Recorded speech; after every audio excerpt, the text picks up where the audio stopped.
Madame, Monsieur, bonjour. Merci de nous rejoindre à la une de l'actualité. Le Conseil des ministres réuni hier sous la présidence du président de la République, Abdelmadjid Tebboune, qui a ordonné entre autres de procéder à une révision radicale de la réglementation régissant la commercialisation du produit national et de ne pas interdire les opérations d'importation des matières premières utilisées dans la production et dans les industries vitales.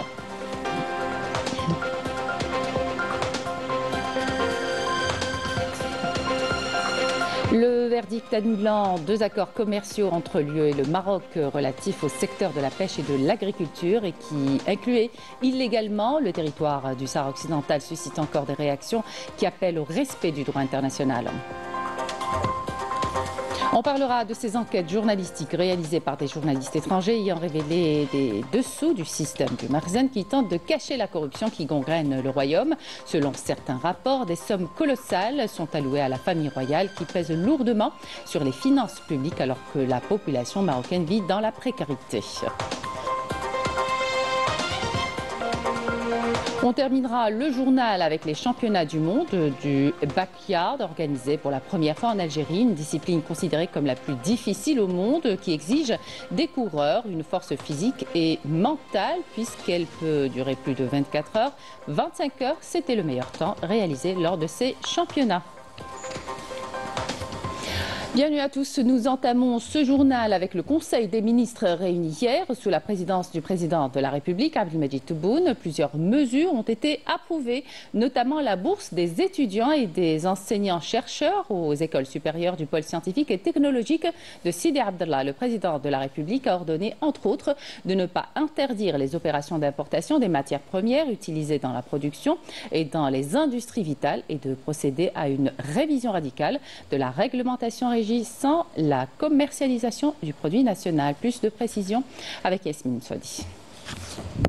Lors de cette réunion du Conseil des ministres, le président de la République a enjoint au gouvernement de procéder à une révision radicale de la réglementation régissant la commercialisation du produit national pour le citoyen à travers l'élaboration d'une loi consacrant un système de plafonnement des prix via des décrets lorsqu'il s'agit de prix déraisonnables des produits de saison. Le président de la République a également ordonné au gouvernement et aux instances de contrôle, y compris les organes de sécurité, de faire preuve d'une extrême vigilance, d'intensifier et de porter au plus haut point le contrôle en plaçant les produits agroalimentaires et les médicaments au cœur des priorités. Concernant les mesures de régulation et de suivi des opérations d'importation, le président a ordonné de ne pas interdire les opérations d'importation des matières premières utilisées dans la chaîne de production et les industries vitales. Le reste des opérations sera soumis à une autorisation préalable, affirmant que l'Algérie n'a jamais interdit et n'interdira pas l'importation. Par ailleurs, le Conseil des ministres a approuvé les mesures relatives à la bourse des étudiants et des enseignants-chercheurs aux écoles supérieures du pôle scientifique et technologique de Sidi Abdallah. Le président de la République a précisé que ce projet constituait un acquis pour l'Algérie et pour sa sécurité nationale.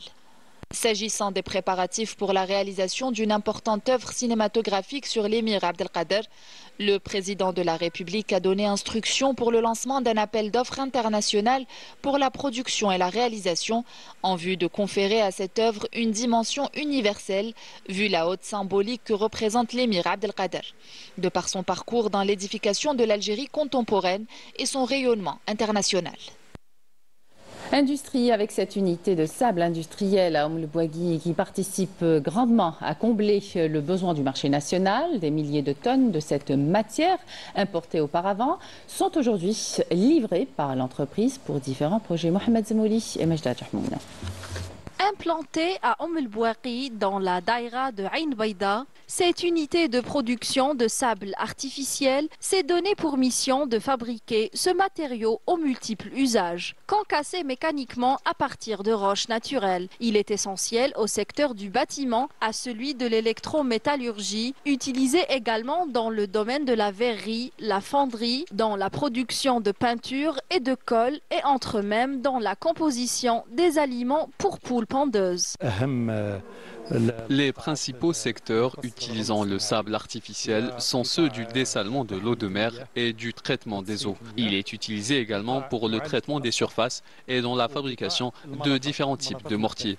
L'entreprise a décroché un appel d'offres national pour une station d'épuration des eaux dans la wilaya d'Oran. 8000 tonnes de sable par an y seront livrées. Il existe des machines spécifiques conçues pour extraire des diamètres différents de sable. Chaque machine a son propre calibrage que nous adaptons aux commandes que nous recevons. Nous avons signé un accord avec une entreprise chinoise il y a 15 jours, en collaboration avec la société GCB pour le projet de dessalement de l'eau de mer de Cap-Blanc. Nous allons utiliser de la silice micronisée ainsi que de la silice destinée à la production de verre, ce qui nous permettra d'augmenter les quantités produites tout en améliorant la qualité et donc satisfaire nos clients. Face aux besoins colossaux du secteur du bâtiment en la matière, le sable artificiel est une excellente alternative au sable naturel, deuxième ressource la plus utilisée au monde après l'eau. Passer d'importateur à producteur, c'est le pari gagné d'une unité de fabrication d'articles ménagers en mélamine basée à Borj Baririj. Elle s'est lancée dans la production en 2018 et a atteint une capacité de 2 millions de pièces annuellement. Grâce à sa gamme diversifiée, l'entreprise s'est lancée récemment dans l'exportation vers l'Europe. Reportage Saïda Mayouf. L'unité de fabrication d'articles ménagers en mélamine s'emploie activement à la diversification de sa gamme de production. Créée fin des années 90 d'importatrice de produits ménagers, l'unité change de statut en 2018 et devient leader en matière de fabrication. On a métamorphosé notre parcours en 2018. Là, on a vu qu'il y a une importance cruciale pour commencer à fabriquer ici en Algérie. Bon, on a toujours gardé le même créneau de l'article de ménage et on a vu qu'il y avait une demande sur ce produit-là. La matière, c'est une matière alimentaire, c'est une matière thermodurcissable, une qualité supérieure. Alimentaire, c'est-à-dire on peut l'utiliser dans chaque maison. On est leader sur le marché, malgré il y a quelques opérateurs qui ont opté pour ce produit-là. On a une capacité presque de 2 millions de pièces annuelles.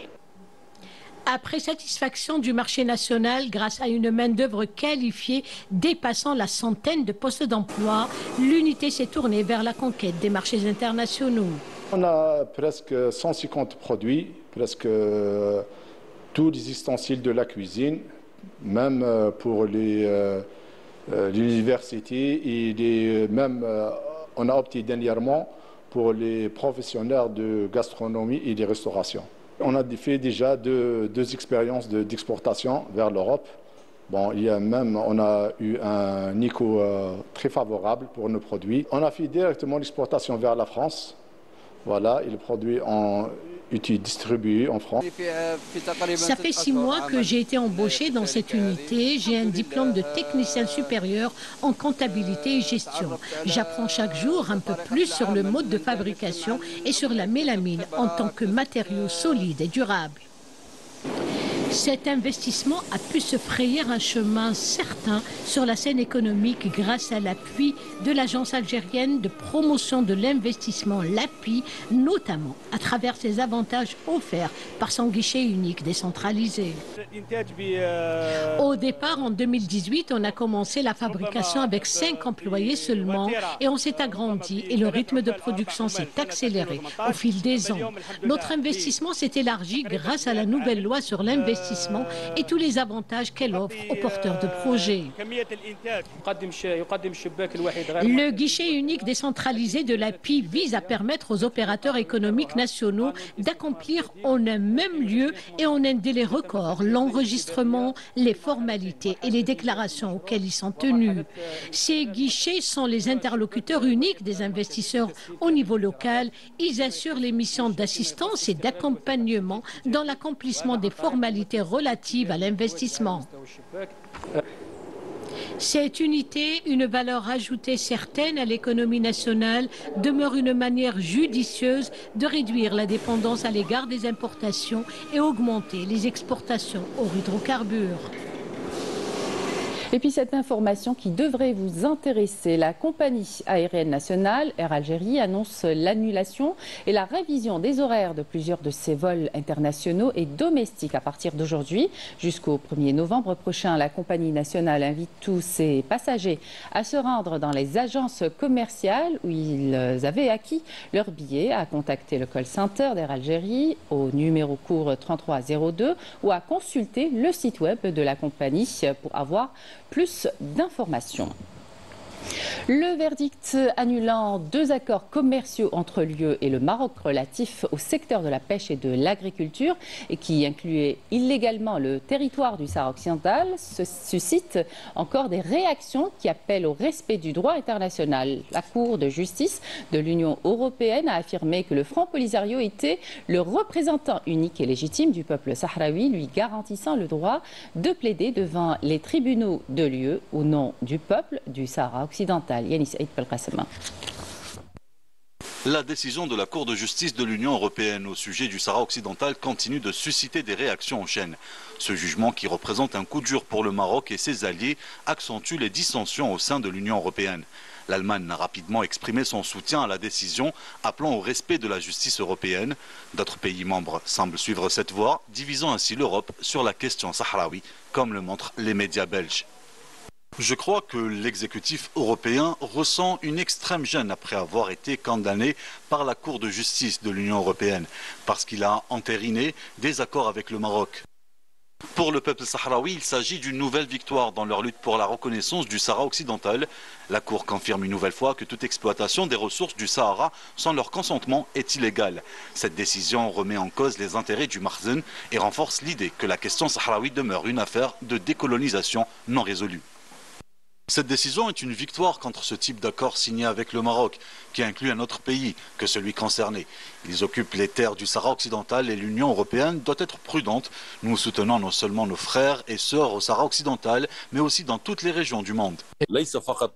Nous croyons que le droit à l'autodétermination est un droit des peuples et c'est à partir de ce principe fondamental que repose notre position de soutien à toutes les causes de libération nationale. Et cette décision va au-delà des frontières européennes. Aux Nations Unies, elle est perçue comme un soutien majeur à la cause sahraoui. La Cour européenne rappelle que seule la population sahraoui détient la souveraineté sur ses richesses et réaffirme son droit à l'autodétermination. La corruption du Makhzen est omniprésente dans les médias occidentaux. Les derniers rapports mondiaux et les dernières enquêtes font état de l'implication du Makhzen dans la corruption de certains journalistes marocains et même étrangers pour soigner son image. Petit Armandi. Désormais, la corruption au Maroc est connue à l'international. Des enquêtes journalistiques réalisées par des journalistes étrangers, belges, espagnols et français ont levé le voile sur les dessous du régime du Makhzen, qui ne s'est pas seulement suffi d'interdire la libre expression sur son territoire, mais a étendu son influence en dehors de ses frontières, dans une tentative de donner une meilleure image de lui et de la stabilité du pays et de dissimuler la corruption qui gangrène le royaume. هذا هو رضوان الرمضاني. هذا يا سيدي كيعتبر راسو صحفي كيخدم المنظومه الصهيونيه في المملكه المغرب وكيعترف على انه كينتمي للمنظومه المخابراتيه ديال المغرب وانه كيخدم الدرع الاعلامي ديال الفساد. Le régime du Makhzen recourt à la corruption de certains journalistes pour redorer son image et porter atteinte à l'image de tous ceux qui lui résistent, à l'exemple du peuple sahraoui, dont les droits sont bafoués. Plus des enquêtes sont menées, plus les vérités éclatent au grand jour, à l'exemple du scandale Pegasus qui a secoué l'opinion publique internationale et fait tomber le masque sur de nombreux journalistes marocains dont la mission était la diffusion de fake news et servir la propagande du Makhzen. Ce scandale n'a pas seulement levé le voile sur l'espionnage des opposants marocains par le Makhzen, mais aussi l'intrusion de certaines sociétés de la presse européenne et arabe pour publier des mensonges et faire taire toutes les voix qui s'y opposent. Des rapports mondiaux évoquent la manière avec laquelle certains médias se sont retrouvés impliqués avec le régime du Makhzen en faisant fi de la déontologie de la profession. Ces mêmes médias ont fini par révoquer les journalistes impliqués. Plus encore, le Makhzen a toujours eu recours à la corruption avec l'argent de la drogue pour corrompre des journalistes et des influenceurs sur les réseaux sociaux pour continuer à diffuser des mensonges afin de déstabiliser ses pays voisins. Les rapports internationaux ont dévoilé le degré de violation des droits des journalistes marocains qui font objet d'espionnage sur leur téléphone. Pire encore, cette pratique s'est étendue pour concerner des journalistes étrangers évoluant dans des journaux et des chaînes internationales et qui eux aussi ont été espionnés. C'est ce qu'ont dévoilé des journaux français qui ont mis le système du Makhzen sous la loupe. Les scandales politiques et financiers au Maroc secouent le royaume et révèlent les pratiques du Makhzen qui favorisent la corruption. Selon certains rapports, l'enrichissement fulgurant de la famille royale et des élites marocaines soulève des doutes quant à l'origine de cette richesse. Yemina Saïchi. La famille royale marocaine détient des palais somptueux situés dans les lieux les plus prestigieux du monde. Derrière cette façade de grandeur se cache une fortune immense, bien au-delà de ce que révèlent les rapports officiels. Cette richesse amassée aux dépens du peuple marocain s'appuie sur des impôts directs et des prélèvements qui siphonnent le budget de l'État. Chaque année, des sommes colossales sont allouées à la famille royale, bien supérieures aux ressources destinées à des secteurs vitaux. Les dépenses fastueuses du palais continue de peser lourdement sur les finances publiques. L'État marocain engage d'importantes dépenses au profit de la famille royale, qui parallèlement se consacre au commerce et à l'investissement. Pourtant, cette famille n'a pas besoin de ces ressources supplémentaires. En plus de son budget annuel estimé à plus de 250 milliards de dollars, la famille royale possède des palais somptueux, chacun doté d'un personnel dédié et de services de sécurité spécifiques. Les coûts engendrés par l'entretien de ces résidences pèsent lourdement sur le budget de l'État, dans un pays qui a pourtant un besoin urgent de ressources dans des secteurs essentiels. Mais au lieu de cela, la famille royale a fait le choix de vivre dans un luxe démesuré. Les rapports indiquent que la richesse des élites marocaines a augmenté du jour au lendemain. En effet, le nombre de personnes fortunées a soudainement grimpé, ce qui soulève des doutes et suscite des questions quant à l'origine de cette richesse. Il n'est pas dans l'intérêt de la monarchie de mettre fin à la corruption, car cela compromettrait ses revenus. Certaines ressources minières ne peuvent être commercialisées, mais la famille royale a accaparé l'ensemble des terres. Ainsi, tout ce qui se trouve à la surface et sous terre appartiennent également à la famille royale.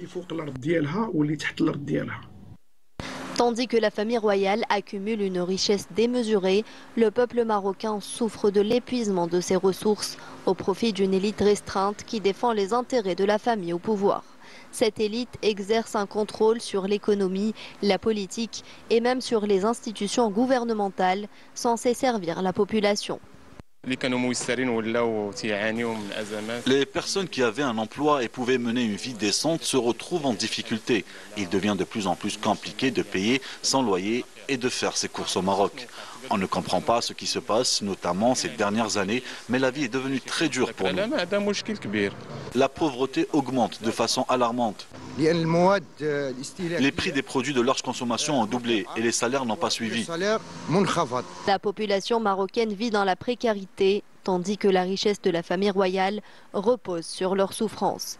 Le fossé entre riches et pauvres se creuse de plus en plus, alimenté par une corruption systématique. Le Makhzen s'embourbe de plus en plus avec l'entité sioniste. Les accords bilatéraux sont nombreux et touchent désormais l'enseignement supérieur. Le ministre marocain du secteur ne s'en cache pas. Malgré la désapprobation des Marocains, il annonce même une prochaine visite en Palestine occupée par l'entité sioniste. Walid Yousfi et Yasmine Soli. Après la décision controversée du Makhzen d'autoriser des étudiants appartenant à l'entité sioniste à intégrer l'université marocaine, le premier responsable de la tutelle intervient en annonçant une visite de travail en Palestine occupée dans le but de renforcer les relations de coopération avec l'entité sioniste. Ces deux décisions ont suscité une forte opposition parmi les étudiants, les enseignants et les organisations anti-normalisation au Maroc qui voient en ces mesures une menace d'infiltration sioniste au sein du système universitaire marocain.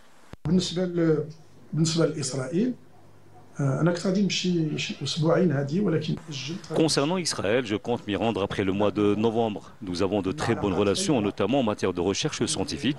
Il y a aussi beaucoup d'enseignants-chercheurs et étudiants marocains en Israël. Nous devons tirer profit l'un de l'autre.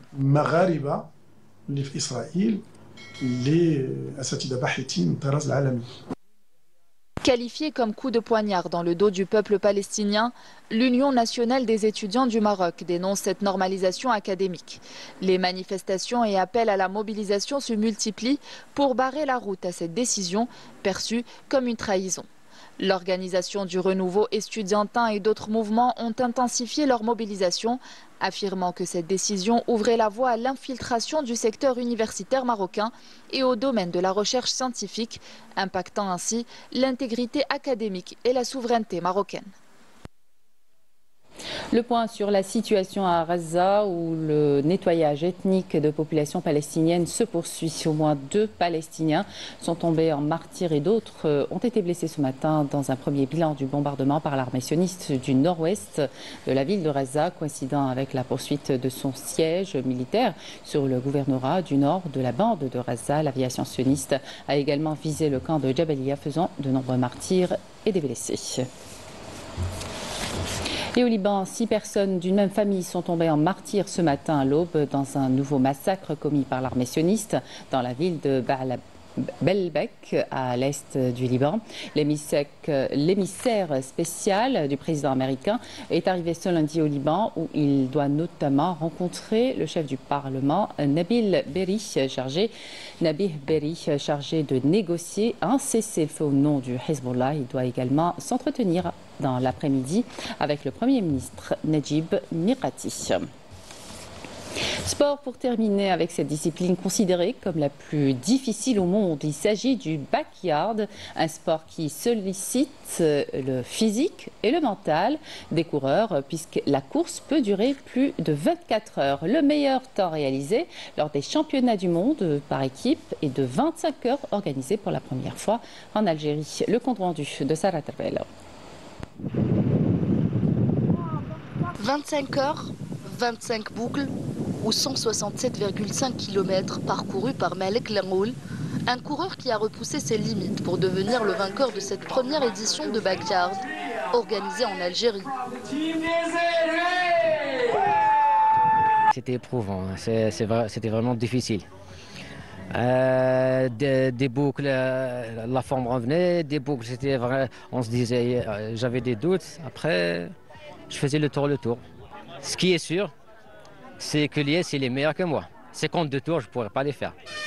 Ce qui était déterminant, peut-être que c'était le climat qui a joué plus en ma faveur.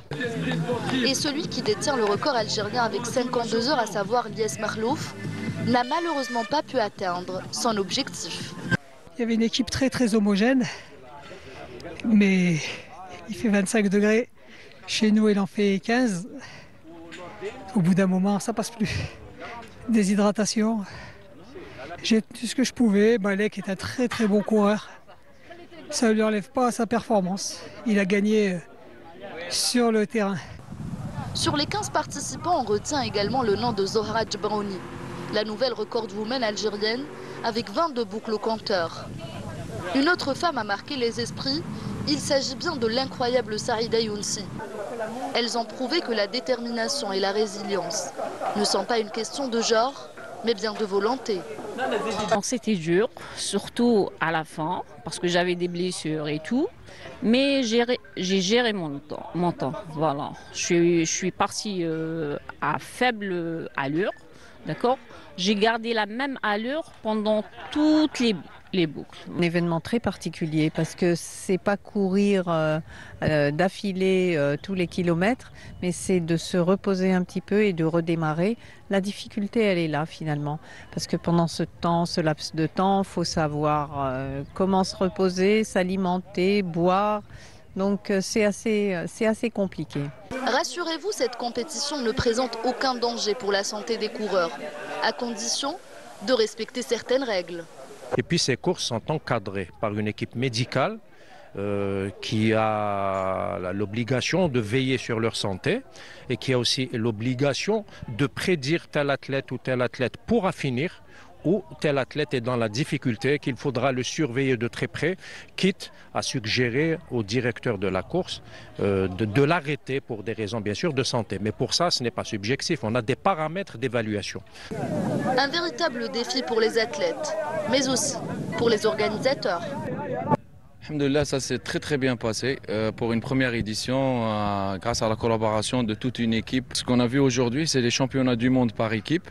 Donc les vainqueurs de chaque équipe, des 64 engagés aujourd'hui, partiront chez Laz pour participer au championnat du monde en individuel. Et Malik, on a la chance de venir sur cette Bakar d'Algérie, donc c'était vraiment un très gros niveau.